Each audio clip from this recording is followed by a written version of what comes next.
महा 83 daily न्यूजमध्ये स्वागत। आज दिनांक 17 जून 2026 रोजी ठाणे शहर महाराष्ट्र नवनिर्माण सेना कोपरी पाचपाखाडी विधानसभा यांच्या वतीने मनसे प्रमुख राज ठाकरे यांच्या वाढदिवसानिमित्त चौ महाराष्ट्राची या खास कार्यक्रमाचे आयोजन करण्यात आले होते। सदर प्रसंगी सुप्रसिद्ध यूट्यूबर क्रेझी फूडी रंजिता यांची उपस्थिती लाभली। सदर प्रसंगी ठाणे शहर महिला सेना अध्यक्ष सौ समीक्षा मार्कंडे, सौ सोनाली अविनाश जाधव, पूनम सावंत, नीलम भोईर, सुनीता डिंगोरे व असंख्य महिला उपस्थित होत्या। तर ठाणे शहरातील प्रत्येक गृहिणींनी या पाककला स्पर्धेमध्ये भाग घेतला होता।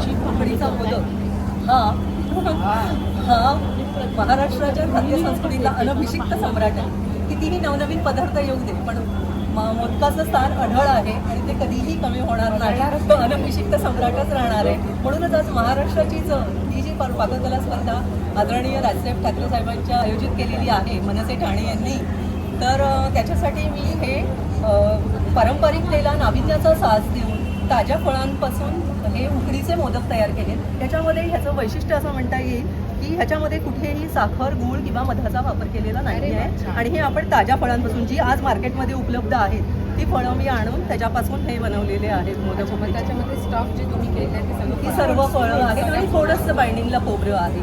खोबरं सुद्धा शेवटी आवश्यक आहे शरीराला।